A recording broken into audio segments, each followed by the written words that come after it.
philosopher, emphasized that we should focus only on what is within our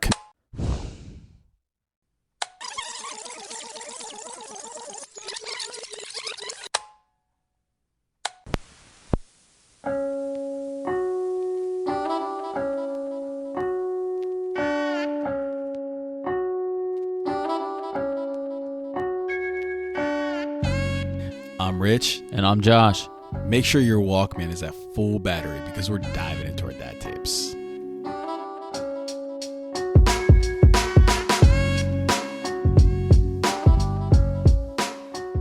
What's going on, guys? Thanks for listening to tape number 57 of the Dad Tapes. Let's get rolling.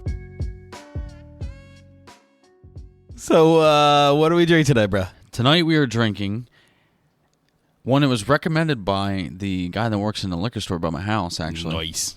It's called Heady Topper. The Alchemist, Vermont is the brewery. It's actually, the guy told me that it is a in-house, like single guy, small batch brewery. Oh, shit, really? Yeah. And he said that it's very hard to get in this state. And he said that when it came in, he was like really excited and ecstatic about it. So solar-powered brewery. Yeah. There's a whole story on this can, dude. This is nuts. Yeah. In Stowey, Vermont, too. Yeah. It is an American double India Pale Ale. 8% ABV. He's a hefty boy. Let's get the cracking, bro. I'm excited for this. It's hyped up. I'm excited, too. Ooh, that was a crisp one. Oh, bro, it smells so good. Oh, my God. Dude, for it being a double IPA, it goes down smooth. That's It's almost creamy. That's one that'll put you in the ditch. Dude, definitely, bro. It is tasty. It's good. It as you said, for a double, It's very good. it goes down too easily. Yeah. Smooth. It's got to be smooth. ice cold, though. Thank God I had it on ice this time. It is. Wow. We gotta stock up on that. What would you rank it for Untapped? On a scale of 1 to 5, right? I'm gonna put it at I'm gonna go a solid 4.25. I was thinking a solid 4.25. Yeah, I was honestly right on that fucking mark too. It's very good. It is tasty. It's I mean, in my opinion, it's not. Yeah, it's heavy. Yeah, It'll put you on your ass, but it's very smooth to drink.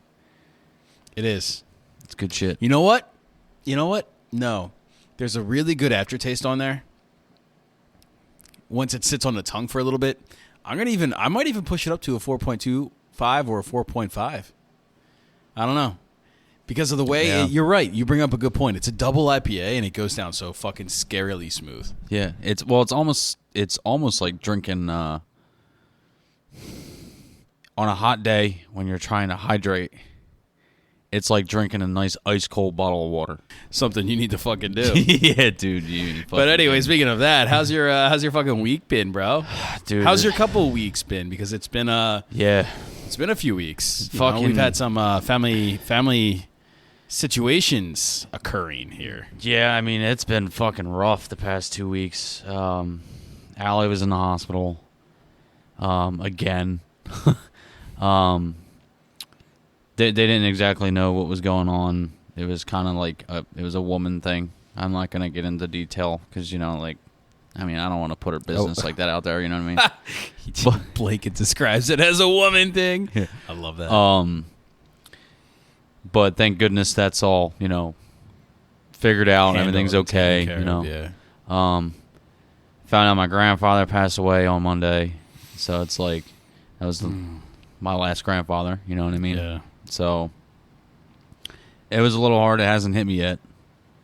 I know it's going too soon, but... Yeah. Well, I mean, like I said today, man, I'm really sorry that you're going through that shit. And yeah. You don't even know what you're going through yet, but it'll, you know how it goes. Yeah, exactly. You know how we are, us fucking men. Yeah, right. Just fucking bottle it up until it So we can't hold it up anymore, and it comes out one way or another. Whether you fucking break down crying or you just get so frustrated and angry, you beat shit up, and then you cry. Yep. Something happens. Yeah, dude. But it all ends up in crying. Yeah. Some way or another.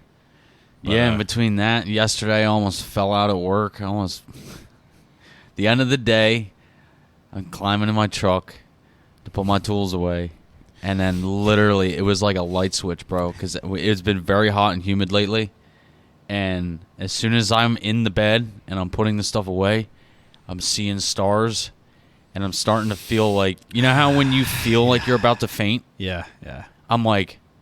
You get that woozy, like lightheaded spinniness feeling. I'm like, fuck, I need to get out of the bed of this truck before I fall out of the truck. Yeah.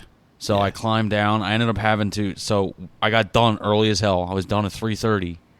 I had to sit on the job until almost 4:45 in my truck, just trying to... literally laying back with my eyes closed. Sipping water, because I know you're not supposed to chug it. You can't chug it. No. And it can't be too cold either. No, so I'm jumping between water and I'm jumping between electrolyte drink to try and build it back up. And let me just say, the ride home was fucking rough. You know, fuck, dude. Yeah. So you know what my dad told me just recently? What? The most hydrating liquid to drink is fucking milk.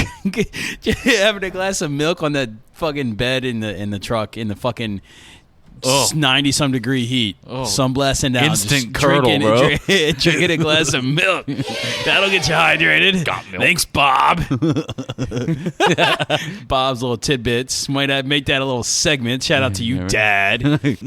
But speaking of shout outs, actually, another shout out my dad gave me grief about was, remember how I shared I was coach of Declan's soccer team? Yeah. I got to shout out Alamang Electric because my dad got the kids soccer equipment bags.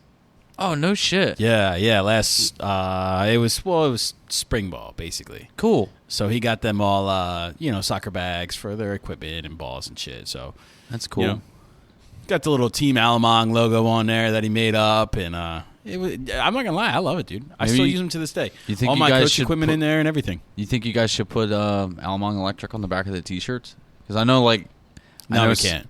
No, it's the township provides them. Oh, the township does that. Okay.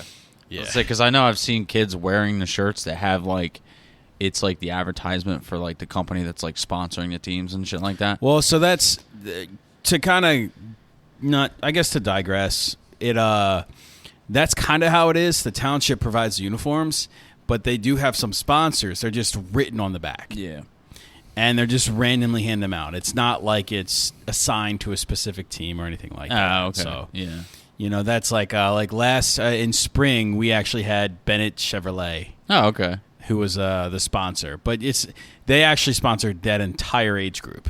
Oh, wow. So That's cool. every uniform had Bennett Chevrolet on the back. That's kind of cool. So, but it's nice to see big companies do that kind of stuff. You know what I mean? What? I said it's nice to see big companies do that kind of shit. It is. But dude, I must say I've had a pretty crazy week too.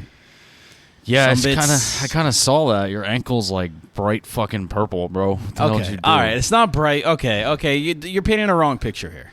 All right. Yes, it's bruised. Yes, it looks like shit. I ain't gonna lie, dude. It is horrible. But speaking of soccer and everything, and guys, don't mind the background noise. If you hear it, it sounds like a subway station. I get it. You know, some of our electrical equipment's, running on high capacity right now, humidity and shit. But anyway,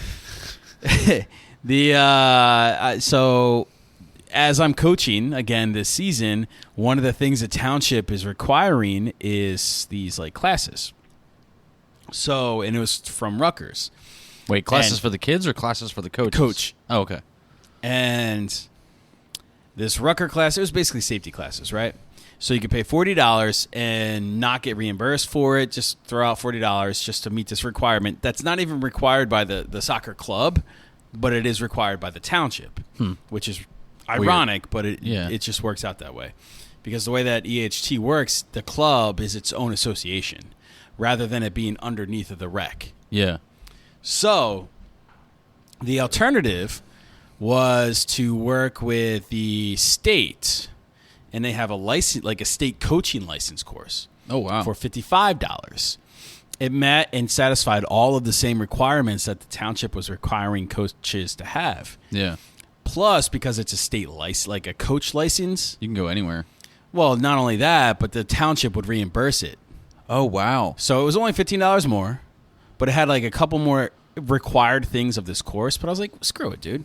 Like, if anything, I'll be able to get my money back for it. Yeah, and you're getting more. And I'll be able to actually learn a lot from it. Yeah. It's just a better option. Yeah. So I went that avenue, and there was like 4 different modules, like 2 online modules.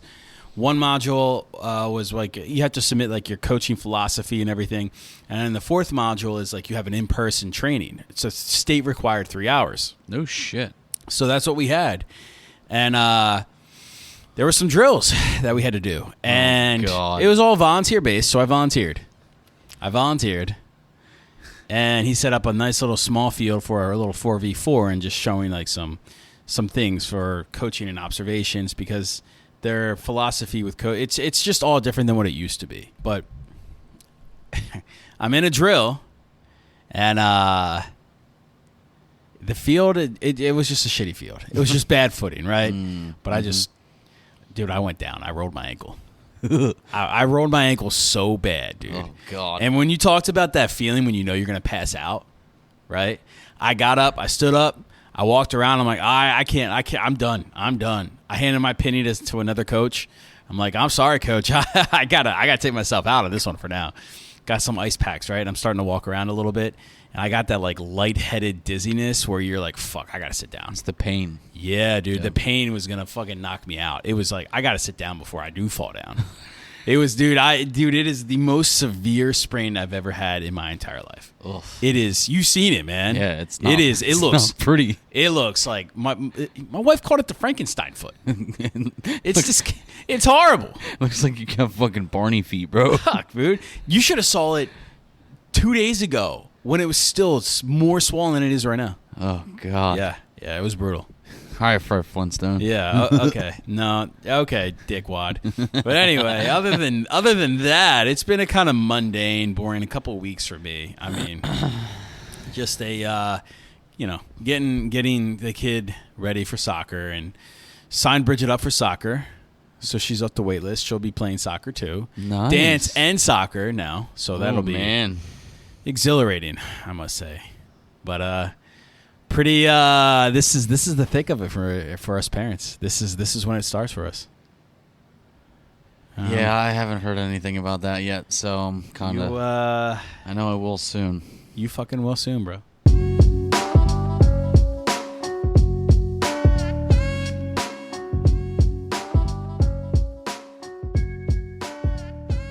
You know what time it is? Just what I was getting ready to take a damn sip too. It's time for me to take a sip first. It's time to take a sip. Mm-hmm. But after that, it's time for us to be aware dads. How are we gonna be aware dads? Tonight we're gonna be aware dads by nice little reading from our Daily Dad book, written by Ryan Holiday, because we all could use a holiday right now. And tonight we're gonna be reading February 6th. It takes discipline. In the 1960s, the young poet Diane de Prima was at one of those legendary beat parties that movies are made of. What is a beat party? It got me beat. Everyone was there. There were drugs and ideas and romance. That sounds like a damn good time, I must say, Sounds right? like a rave to me, bro. Right? Jack Kerouac, if that's pronounced right, was there holding court. And yet De Prima got up to leave and go home early. Why? Because her babysitter was expecting her to. All the other writers in the room judged her, silently laughed at her, believers in that line that the pram in the hall is the enemy of good art.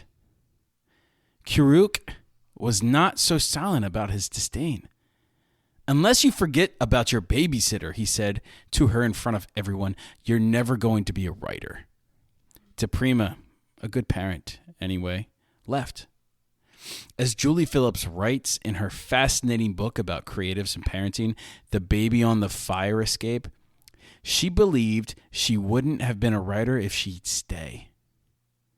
To write and come home on time, she argued, required the same discipline throughout, a practice of keeping her word. So often important and talented people use their work and their talent as an excuse to neglect their obligations as parents. But Suprema was exactly right to see them both as a matter of discipline and commitment. The idea that anything or anyone is improved by neglecting one part of their life for another is nonsense. But the opposite is true. By keeping your word to yourself, to your children, you are strengthening an important muscle. By being disciplined and protective of your personal life, you are being protective and dedicated to your professional life. Don't let anyone tell you differently. Don't let anyone judge you for that.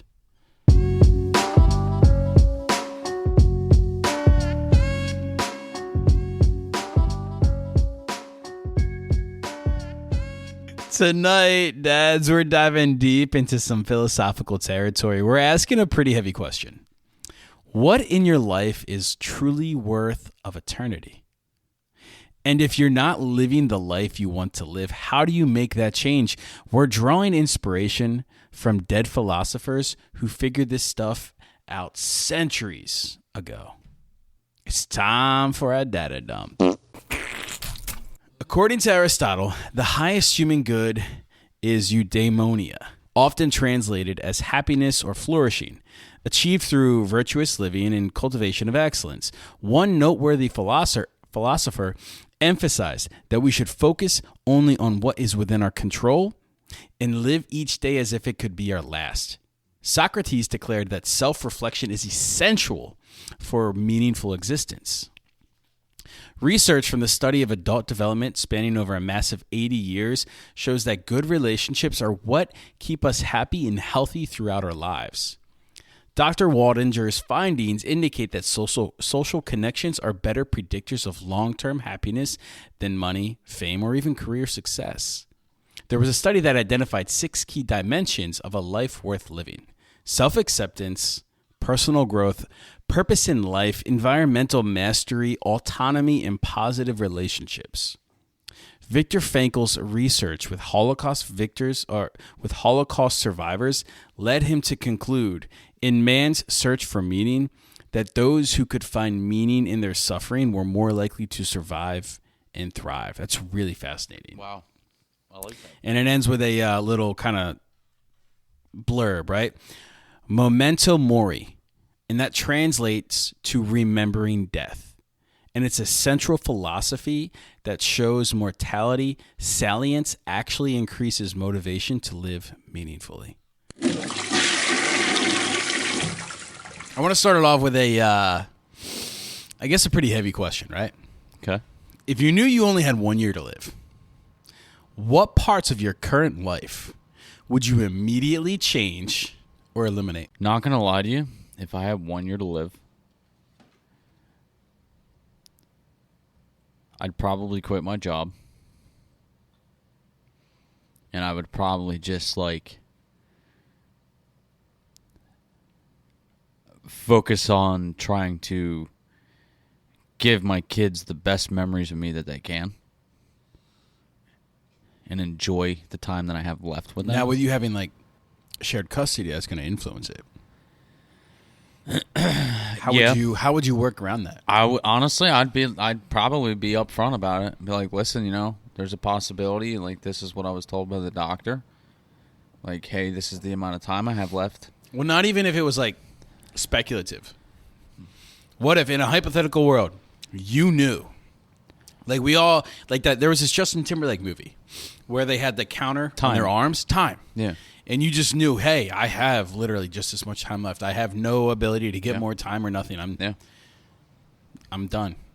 I would literally, I don't want to say I would sit here and take her, but I would literally tell Kelly or tell my ex-wife, yo, this is what's happening with me, and this is what's going to happen for that time.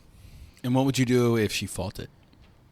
What do you mean if she faulted? If she fought you on it, what would you do? If she fought you on getting Addie. I'm not going to lie to you. I would literally sit there in front of her and say, this is the time that I have left. And the time that I have left, I want it to be spent with her, whether you like it or not. And if you have a problem with it, take me to fucking court. Call the fucking cops. I don't give a fuck.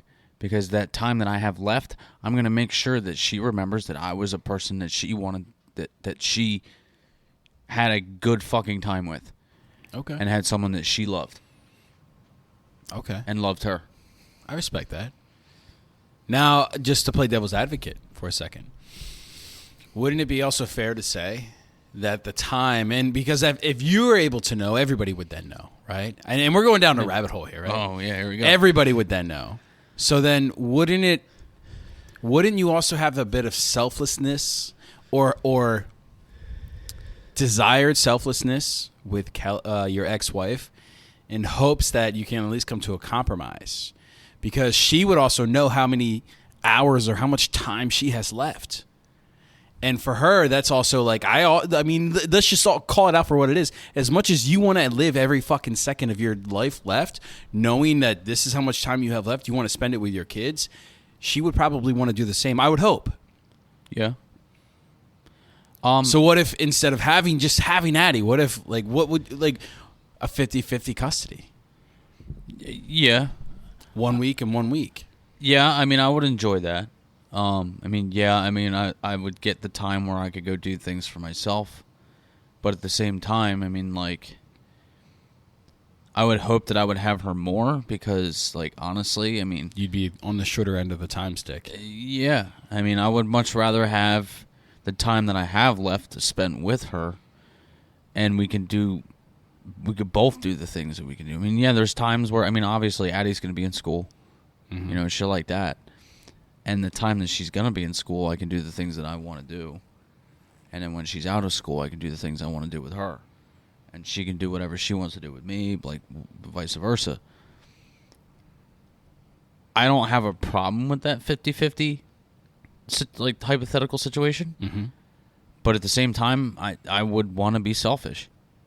I would want to be selfish towards her, and I would want to say, hey, I want this. This is what I want because this is what I have left, and I don't want it. I don't want the time to go to waste. I see exactly where you're coming from, but there's also a part of me where, you know, and this is coming from my experience of a stay-at-home parent.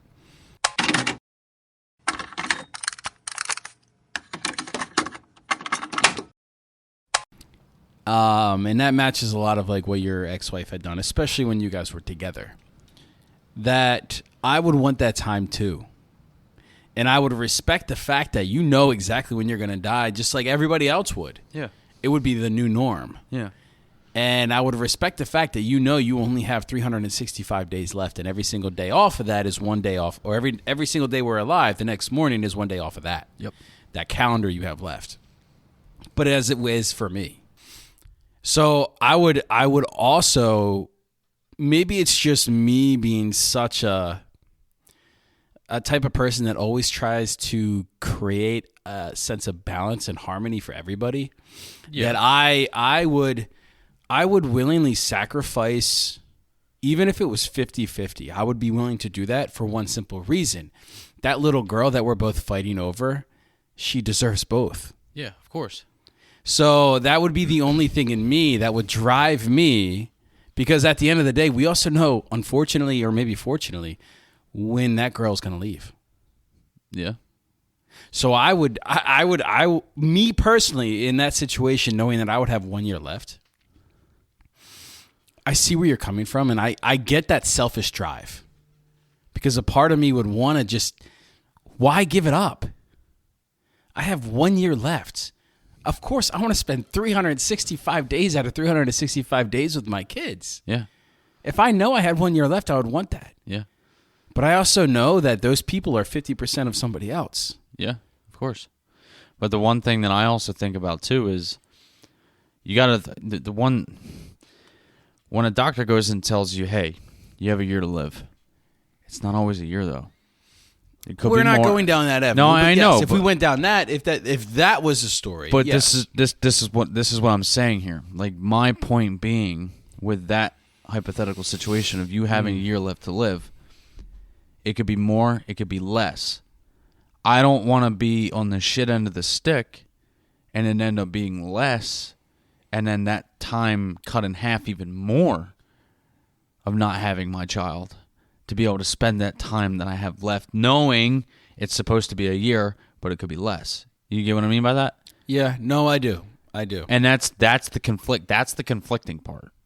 Because you want to be that person to say, hey, I know you've been with me for such and such amount of time now. Like, you can go be with your mom for the week or whatever. And then you go and you say that, and then done. Done. Just Rip. I mean, I get that point. And in our society now, right? If we were to make it as realistic as possible, there's also a real chance of you, quite honestly, living far beyond that 1 year time. Oh, yeah. I mean, you remember Mickey? Yeah. Mickey was told he didn't have that much long time to live at all. No. So just for our listeners, I have a friend who actually has a brain tumor, and when his brain tumor got to the size to where it kind of interfered with everyday single life, that's when it manifested. That's when it was discovered. He had seizures, had to be helivac'd out. It was a really scary situation, and he was given a timeline. But he's been able to outlive that timeline for years. Yeah. And I'm sure he's going to continue to live that for years. Yeah. But I think the one thing we need to take away from that situation, or this hypothetical situation, is why aren't we living the life that we would be if we knew? Because the thing is, we don't know. It really fucking could be tomorrow. Yeah. Why aren't we living that life? And you see, and that's the tough part, because, knowing that that's going to happen, you don't care about any situations you're in. You don't care about money. You don't care about, your fucking shirt, house, any of that shit. You don't care about none of it. Plan for safety. Yeah, right. As long as you plan for safety, you know. You don't, in that situation, you don't care about the things that you need in everyday life. Besides, besides food, love, happiness, blah, blah, blah, blah, blah. Yeah, your basic needs of life, yeah. But yet, the time where, say now, like you had said, it could happen at any time, you don't have that option, because if you want your future to keep on going, you have to put towards those things. Work, money, house, bills, blah, blah, blah. Agreed. To have a roof over your head, to enjoy the life that you have now. But, like I said, if that situation was true and real, you wouldn't give a shit. Say, for instance, you're going to die in 6 months, right? You stop paying your fucking mortgage. You stop paying your bills. You just fucking squat. What are they going to do? You know what I mean? No, you're right. Enjoy that fucking time. Just enjoy it. You're right. Go rob a bank. I don't know. Actually, that sounds like a good idea, right? Bonnie and Clyde that bitch. But still, no, seriously. Like, that's, when it comes to that kind of thing, like, I would not hesitate to just stop everyday life, in my opinion. Well, now that you were kind of talking about, like, the comparisons and whatnot with the kids, if your kids were to model their lives exactly after yours right now, what would you want them to change?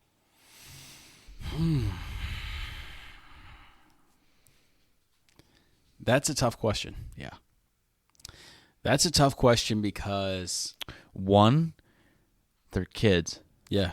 They see you for who you are with them. The way I'm interpreting the question is more or less like when they're an adult, right? Okay.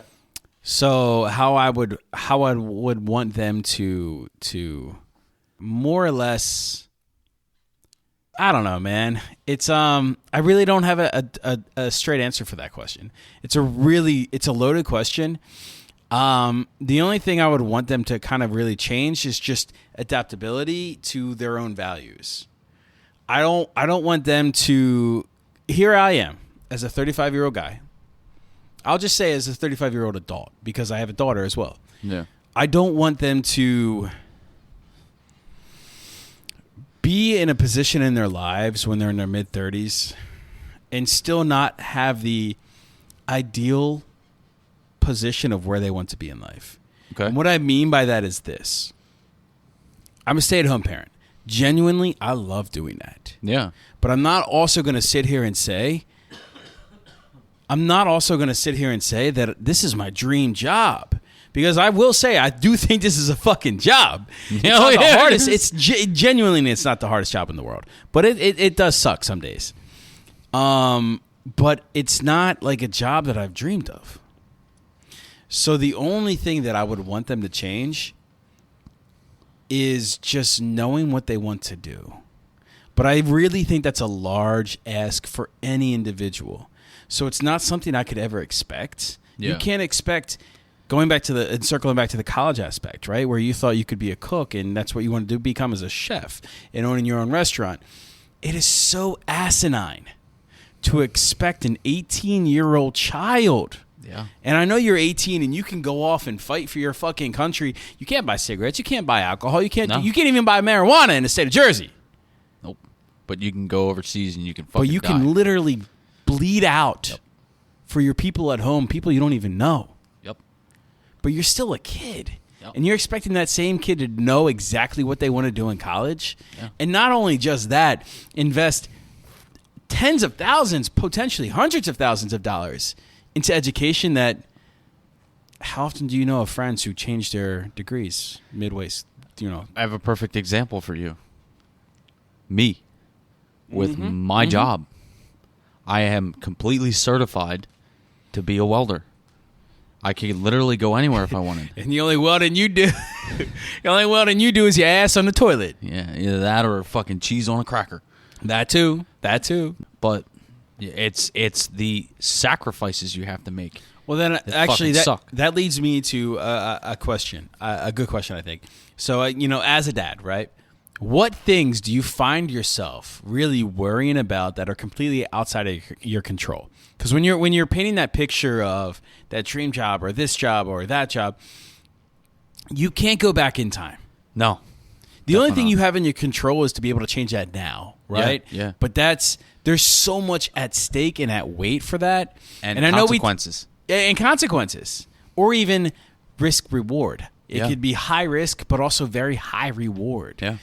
And, we already went down the road of why are we as adults or as human beings or as dads not living the life that we would be if we only had a year left. Yeah. But in the avenue of just completely outside of your control, what things do you really worry yourself about the most? One thing that I think about all the time, to be honest with you, is yes, it's kind of a thing that I couldn't really control with the situation of me splitting up with my ex-wife. And those are their own circumstances on their own. You know what I mean? Yeah, yeah. And I honestly, I'm glad I did what I did. I'm glad I'm at where I am now. Yeah. I'm a lot happier. I'm glad you are too, bro. Yeah. But I'm hoping that because of the things that have happened and the situations that Addison has had to be put in with going back and forth between me and my ex-wife all the time. Yeah. I hope that she doesn't begin to resent either one of us. I am not a very big fan of my ex-wife. I tolerate her. I do what I need to do to make sure my daughter is happy. Yeah. But I would never wish that upon her, that Addison would completely hate her guts. But I sit back and I hope to myself that she doesn't feel any sort of resentment or hate towards the situations that have happened in the past. Yeah. And it's something I think about all the time. All the time. And it's very tough to make situations for your personal well-being and mental health and then having to deal with the consequences later in life if your kids begin to resent you for it. And it fucking sucks, and you got to think about it all the time. And that's why my new philosophy ever since the situation happened has been live the life with her to the fullest as much as I can. That way she doesn't resent anything with my side of the aspect. It just comes down to authenticity and being genuine. Exactly. And having a good time and having fun. You hope and making your kids happy. When adult Addie grows up, or I'm sorry, when Addie grows up to be adult Addie, she can just dilute those moments in life where, we have those bad dad moments, right? Yeah. And just understand that you are who you are, and you've been who you are this entire time. Yeah. Love it, hate it, you are that. Yep. And I think that's a huge trait that I think you that I've noticed have done for, well, quite honestly, since you left your ex-wife. Yeah. And I commend you for that, bro. Yeah. It's hard. Thanks. Yeah, you ain't fucking kidding. And you know what? I think that's a good point to kind of segue into our resolution. And take the lead, bro. To encourage the thought process of having a life that you would live for an eternity, here's some things to practice in your routines. 1. The deathbed test. Ask yourself, if I were on my deathbed, would I regret not doing more of this, or would I regret doing too much of it? 2. Focus on your circle of control. Distinguish and invest in only what you can control and put your energy there. 3. Practice daily reflection for roughly 5 to 10 minutes daily. 4. Identify your non-negotiables in life. 5. Implement one meaningful change a month and commit your focus on that change. And at the end of it all, just remember, some days we're crushing it and other days we're crushing Cheerios into the carpet. But the kicker is both count as effective dadding.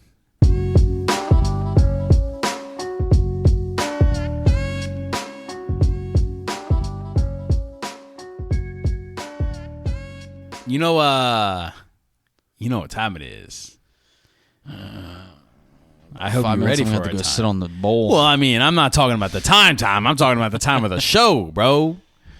Yeah, I know what time it is. It's time for some situations. Some situations are relevant now. All right. This first one is called A Lot to Unpack Here by Anonymous. This was actually today in Germany. Oh, shit. Today, my crazy cousin copies and buys whatever I buy. Like I bought an electric razor to shave my legs and privates, and she took a photo of it to buy the exact same one for herself for the same reason. In a hospital situation that required her to shave her privates, her husband did it for her as she doesn't know how. That's kind of weird. That's really weird. Can you imagine your wife trimming your jewels and going a little too fast and pulling a hair and ripping it out? No. Look. Okay. All right. Been there. Not with the wife aspect, right? Sometimes you just do it yourself a little too quickly. Yeah, dude, right? It hurts. That shit be burning. Imagine another motherfucking hand there cupping your balls and shaving that with a razor. Now, don't get me wrong. You feel like a king being treated until that shit slices your sack open. Yeah, that part. So you know what? I don't even know if this person deserved it or didn't deserve it. At the end of the day, you just don't let other people touch your private parts when they're shaving, bro. When there's a razor involved, hell no, bro. There's a reason that I don't let barbers shave my fucking beard and my neck, okay? I've watched that fucking show, that movie. What is that movie called? A few moments later. Sweeney Todd. I was going to say, don't say it. Ever since I've watched Sweeney Todd, bro, I don't let any barber touch my fucking beard. Yeah.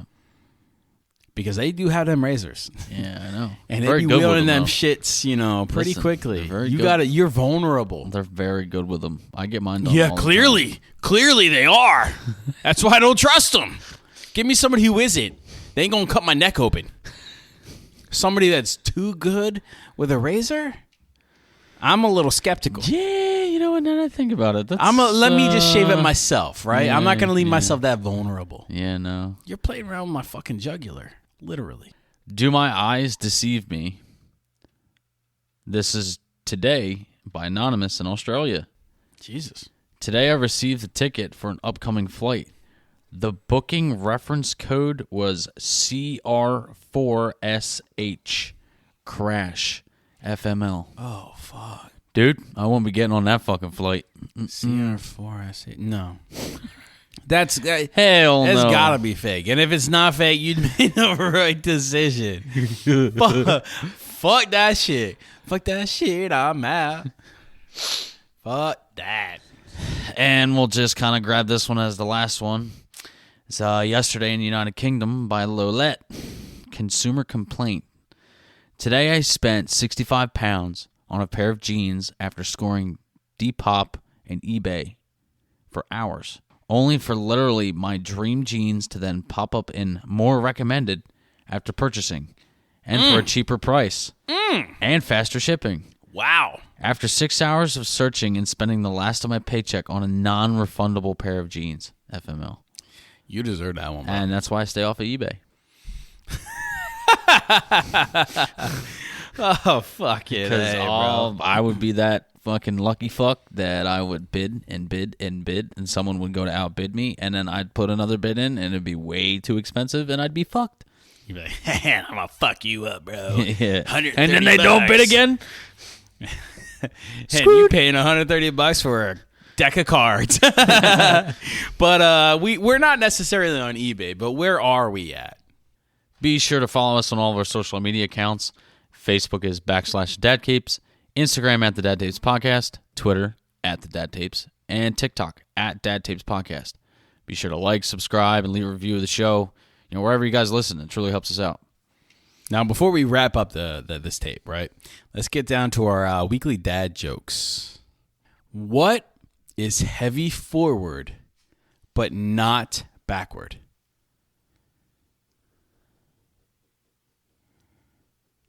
I'm stumped.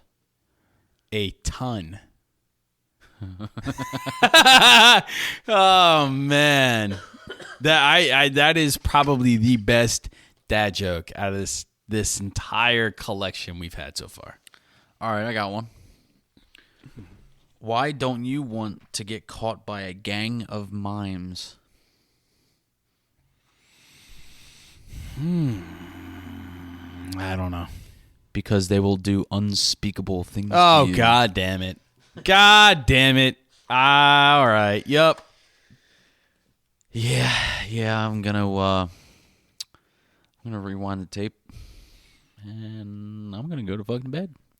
Get to bed. I'm gonna go slam a water first. Yeah. Oh man. Hopefully that's the only thing you slamming. Anyway. Zinger. Anyway, I'm out, guys. Deuces. Later.